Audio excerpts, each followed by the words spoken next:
Good morning, and thank you for joining me on the Path to Liberty.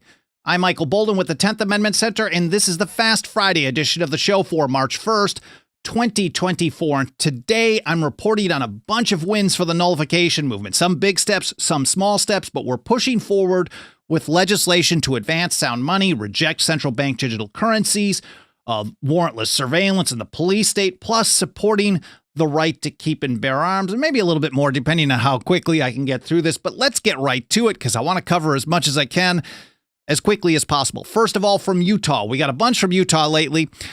This week, the Utah Senate gave final approval to a bill that would create a process for the state to invest in and hold precious metals in reserve accounts. This is House Bill 348 from Representative Ken Ivory. And under the proposed law, the state treasurer would be authorized to invest up to 10% of certain funds in silver, gold, platinum, copper, or palladium. Now, Representative Ivory, who actually was a speaker before he was in the State House of Representatives, he was a speaker at I think it was actually the first ever 10th Amendment Center sponsored conference back in like 2008 or 9 in the Atlanta area. He also tried to include a transactional specie-backed currency to the legislation, but they weren't ready to do that. So he moved forward with setting up reserves in sound money in a specie in Utah as a hedge against, well, this. Mike points out that holding gold and silver would allow the state of Utah to shield its assets and hedge against rapidly depreciating Federal Reserve notes. It would also create a pathway for Utah to maintain financial independence should the U.S. dollar collapse, a very real possibility as the world moves away from the greenback as its reserve currency. And here's how Ivory put it in a press release following passage. Now, this is going to the governor, and we should find out very soon if it's going to get signed into law. Passage will position Utah to weather the economic turbulence and inflation resulting from decades of federal fiscal recklessness. Gold and silver have been the best rainy day investments since Noah. Utah's Noah nation cannot print prosperity. Sound money is the key to a sound economy and real sound wealth. That's really good principles, and we're seeing a lot of sound money advocates in Utah, especially since that's the first state to pass legislation to treat gold and silver as money, as it should have always been doing. That was in 2011 when the Specie Legal Tender Act was first signed into law. Now, in Arizona, they actually did move forward with some of this as well. A bill that just passed yesterday in the state Senate has to go through the House. This is Senate Bill 1633, would establish a bullion depository in the state of Arizona.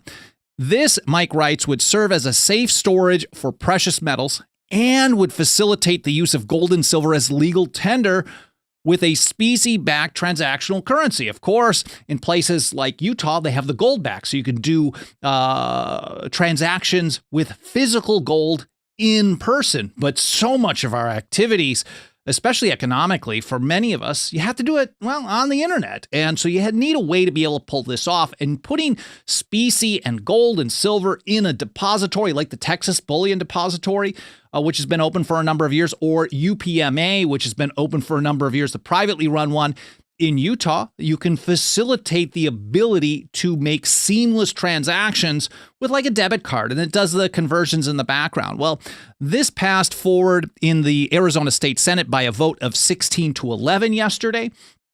And here from Meharry, he also points out that they set up in this legislation the ability to hold reserves. The state treasurer, he says, may deposit a portion of state monies in the depository in the form of bullion. And that bullion deposit is considered part of this state's financial reserve. So weathering a really nasty financial storm, one of the best ways is going to be to use actual money rather than FRNs, that dirty government fiat. Private individuals and businesses would also be able to deposit bullion in the depository. And of course, they want to enable day-to-day transactions. And here from the legislation, a person or this state that holds the transactional currency with 100% backing in gold and silver may use that transactional currency as legal tender to pay a debt, or may assign it to another person or to this state.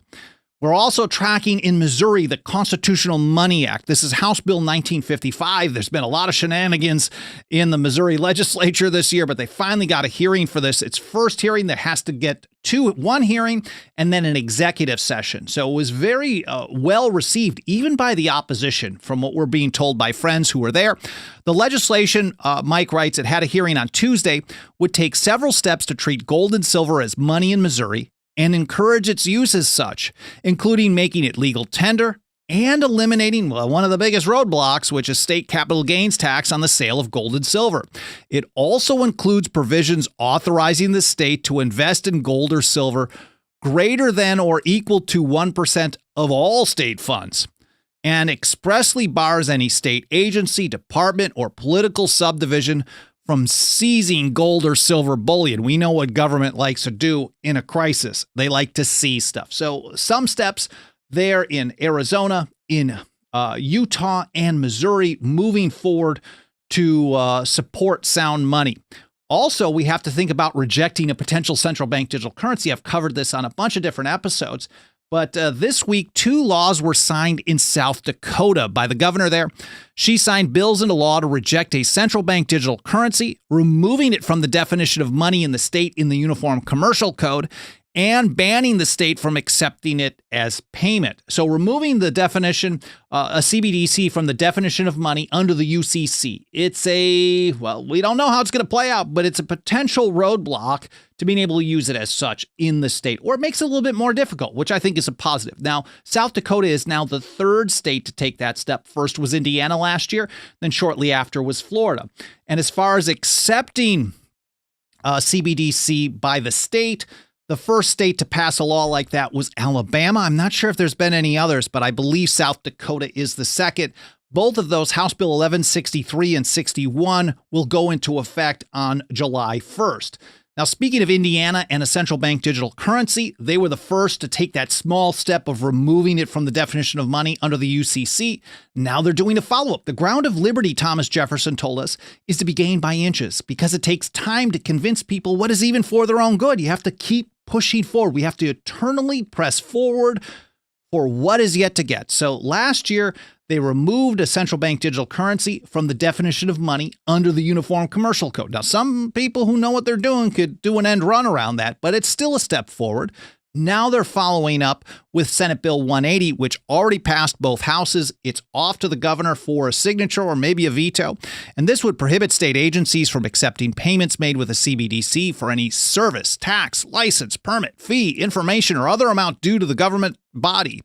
It would also bar government agencies from requiring payments to be made with a CBDC. So it passed the House by a vote of 83-11, easy peasy, and unanimous in the state Senate. So that is in Indiana.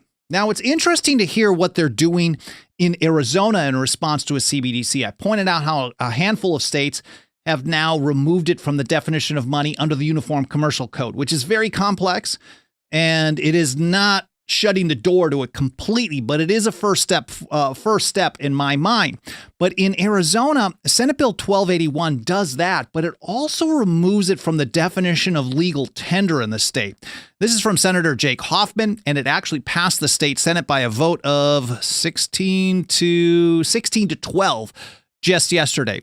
The legislation from Meharry, he writes, would add a section to the Arizona Code defining legal tender as this, quote, any medium of exchange, including specie, that is authorized by the U.S. Constitution or Congress for the payment of debts, public charges, taxes, and dues, except for federally recognized central bank digital currency. So if the feds give us a CBDC in state law, they're not recognizing it as legal tender. Again, that passed yesterday by a vote of 16 to 12. It has to go through the same process on the House side. Now, this is very similar to what has already passed both chambers in Utah. They have not transmitted it to the governor yet, but it is on its way there, and we'll know in the very near future whether or not House Bill 164 will be signed or vetoed. They are, in this legislation, are removing a central bank digital currency, not from the Uniform Commercial Code, but from the Specie Legal Tender Act, which is what legalized gold and silver as money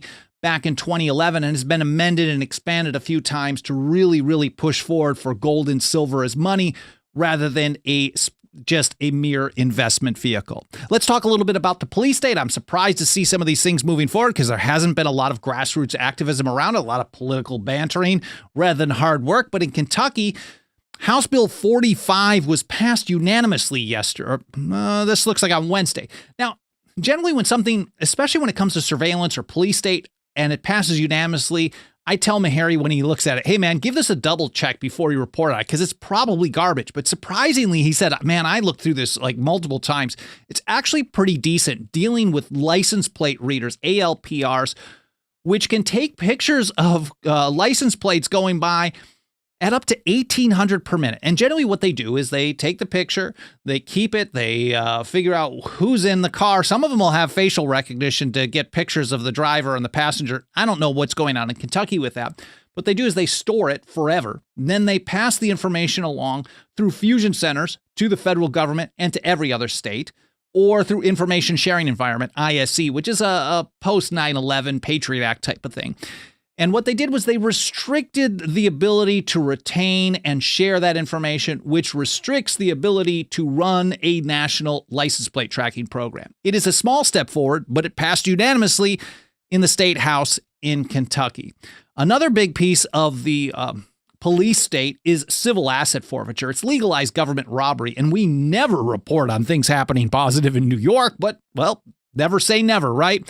Because on Tuesday, Mike Meharry writes, a New York Senate committee passed a bill that would not just reform civil asset forfeiture and make it look pretty on the outside, but it completely eliminates the program, eliminates civil asset forfeiture, and replaces it with a criminal process. In other words, we can only say that you lose this property if you gained it through the commission of a crime and you've been convicted of that crime. Now, yes, most criminal laws probably shouldn't exist, but that's another step forward that needs to be dealt with later. So passage of this one would also opt the state out of a vast majority of the federal civil asset forfeiture program called equitable sharing, which helps states do an end run around any restrictions. So that is in New York, Senate Bill 2192. It passed out of committee by a vote of 9-4 and needs to go to the second committee before the full chamber can consider it, if they allow that to even happen. We'll see. And in Maryland, a House committee just this week held a hearing on a bill to strictly limit the ability to carry out no-knock warrants. I would say, I'm sure there's a little loophole in there, but on its face, it looks like they've basically ended the process if this were to pass. So the legislation would prohibit judges from issuing no-knock warrants completely. Basically, those described as a search warrant that authorizes the executing law enforcement officer to enter a building, apartment, premises, place, or thing to be searched without giving notice of the officer's authority or purpose. And any warrant would also require officers to execute them between the hours of 8 a.m. and 7 p.m. And any warrants, any searches ever executed at a residence would be required to contain these parameters to be valid. So it actually was given a hearing. In most situations, a decent bill like this doesn't ever even see the light of day. So there's been some grassroots support of House Bill 27. We'll be keeping an eye on that as well. Now, when it comes to surveillance, we generally don't think of the right to keep and bear arms. But if you think about license plate readers tracking where people go, you can figure out who's been making purchases at that particular store. And I know a lot of people pay cash for firearms, accessories, and ammunition, but some people want to use a credit card. And what recently happened was with some pressure from politicians and pressure from some industry experts, they established in 2022 what's called a merchant category code. If you process credit cards for business, you know that every business gets a MCC, merchant category code, to tell you what type of business you're doing. And so what they said is, well, anyone who sells a firearm or ammo or accessories, we're going to give them a special one. So we know that anybody who's made a purchase with this code, we can put them in a basket of, well, these are gun people. And so a number of states last year started considering legislation that would ban it. And soon as that started happening, the major credit card networks immediately put a, quote, pause on implementation. And then last year, I believe it was 6 states Mississippi, Idaho, North Dakota, Montana, Texas, and Florida all signed bills that ban the practice, ban the requirement of a merchant category code for firearms retailers within the state. And so this is still on hold. So this plan to implement this surveillance of firearm purchases is at least on hold. And in Wyoming, they're following up with Senate File 105, the Second Amendment Financial Privacy Act, which is very similar to the 6 states' laws that have been passed. It would prohibit a credit card processor operating in Wyoming from requiring the usage of or assigning a firearm or ammunition merchant category code, quote, to any merchant located in Wyoming that is a seller of firearms or ammunition separately from general merchandise. So if you're selling firearm, they're basically saying a firearm and ammunition is just general merchandise. Do not treat it special, because we know you're going to take that information and then the feds are going to get it. The government's going to get it, and that's not good either. The bill would also make it illegal for, and this is from TJ Martinell, the bill would also make it illegal for any state or local government agency to keep any record or registry of privately owned firearms through the use of this type of firearms code. It passed the state Senate unanimously, 31-0 just this week. And very similar legislation we've seen move forward all over the place. It's going to the governor in Utah. Again, we're hitting Utah. House Bill 406 passed the Senate by a vote of 21-6 just on the 28th, so a couple of days ago. And the House previously passed it by a vote of 68-4. So that's headed to the governor. And also just on Wednesday of this week, the state of Ohio, the state Senate passed Senate Bill 148, very similar legislation by a vote of 25-7. And in Kentucky, House Bill 357, a very appropriate bill number for the Second Amendment Financial Privacy Act, passed the state House by a vote of 78-18. And last week in New Hampshire, they called it the Firearms Purchasers Financial Privacy Act. I believe that's exactly how it's worded. It passed House Bill 1186, passed the state House by a vote of 203-174. Close, but a lot of representatives that vote on stuff in New Hampshire. We'll be monitoring how all these go in the near future, and hopefully I'll have more positive news soon. But while we're talking about the right to keep and bear arms, I'm not skipping through all this stuff. I wanted to point out a new bill that was just filed in Kansas, the Gun Rights Preservation Act, House Bill 2803. It would prohibit an agency of the state, a political subdivision of the state, and their employees from knowingly and willingly participating in any way in the enforcement of any federal act, law, executive order, administrative order, rule, or regulation regarding a firearm accessory, or ammunition against a law-abiding citizen. And how they define law-abiding citizen is a person who is not precluded under state law from possessing a firearm. Now, I don't like any state gun laws either, but this is really kind of moving it closer to home and saying we will not participate in the enforcement of any federal gun laws on the books, past, present, or future.